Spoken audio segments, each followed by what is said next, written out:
ஆரம்பத்துல நானும் ஷின்சானை ஒரு குட்டி சாத்தம் தான் நினைச்சேன். பட் அதுக்கப்புறம் தான் அந்த சின்ன பையன்கிட்ட இருந்து ஒரு பெரிய லெசனை கத்துக்கிட்டேன். அதை உங்க கூட ஷேர் பண்றேன். And this is episode 4 of interesting lesson from fictional கேரக்டர்ஸ்ல இன்னைக்கு ஷின்சான். இந்த சீரிஸை மிஸ் பண்ணக்கூடாதுன்னு நினைச்சீங்கன்னா ஒரு ஃபாலோ பண்ணிக்கோங்க. உங்க சைல்ட்ஹுட் டைம்ல நீங்க ஷின்சானை மிஸ் பண்ணிருக்க வாய்ப்பே இல்லை. அந்த சீரிஸை கொஞ்சம் கவனமா கவனிச்சிருந்தீங்கன்னா ஷின்சான் திட்டு வாங்காத நாட்களே இருந்திருக்காது. அவன் பண்ணக்கூடிய சில சுட்டித்தனமான செயல்கள் அவனை சுத்தி இருக்க எல்லாரையும் பயங்கரமா கோவப்படுத்தும். அவனுடைய டீச்சர்ஸ் திட்டுவாங்க, பேரண்ட்ஸ் திட்டுவாங்க, சம்டைம்ஸ் அவன் ஃப்ரெண்ட்ஸ் கூட அவன் மேல கோவப்படுவாங்க. லிட்டரலி அவன் திட்டு வாங்காத நாட்களே இல்லை. But at the same time அவன் சோகமா உடைஞ்சு போய் உட்கார்ந்த நாட்களும் இல்ல. ஒரு விஷயம் நோட்டீஸ் பண்ணிருக்கீங்களா? he never carries those bad moments forever. எவ்வளவுதான் மத்தவங்க அவனை திட்டினாலும் மனசுக்குள்ள கொஞ்சம் கூட எதையும் நினைச்சுக்காம அடுத்த நிமிஷமே அவன் சிரிக்கிறது மட்டும் இல்லாம மத்தவங்களையும் சிரிக்க வைப்பான். அப்படியே நம்மளோட லைஃபை கொஞ்சம் திருப்பி பாருங்க. யாராச்சும் நம்மள ஒரு வார்த்தை தப்பா பேசிட்டா போதும், அதையே ஒரு நாள் ஃபுல்லா நினைச்சு நம்மளோட ஹாப்பினஸையும் மொத்தமா டிஸ்ட்ராய் பண்ணிப்போம். அது ஒரு சின்ன ஃபெயிலியரா இருக்கலாம், எம்பாரசிங் மூமெண்டா இருக்கலாம், ஒரு சின்ன நெகட்டிவ் கமெண்டா கூட இருக்கலாம். நம்ம நிம்மதியை மொத்தமா காலி பண்ணிடும். பட் ஷின்சான் கிட்ட இருந்து நம்ம கத்துக்க வேண்டியது என்னன்னா, not every problem deserves your peace. லைஃப்ல எல்லாத்தையும் ரொம்ப சீரியஸா எடுத்துக்கிட்டோம்னா சந்தோஷமும் நிம்மதியும் ரொம்ப சீக்கிரமாவே நம்ம வாழ்க்கை விட்டு போயிடும். நிம்மதி எப்போ உங்களுக்கு வேணும்னு நினைச்சீங்கன்னா ஷின்சான் பார்க்கலனாலும் பரவாயில்ல, அவன மாதிரி எப்பவும் ஹாப்பியா ஓவர் திங்க் பண்ணாம இருந்தாலே போதும். மறுபடியும் சொல்றேன், not every problem deserves your piece.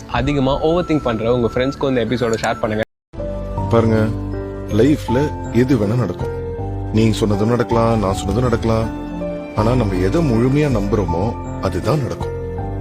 நல்லதே நம்பு, நல்லதே நடக்கும். எண்ணம் போல் வாழ்க்கை.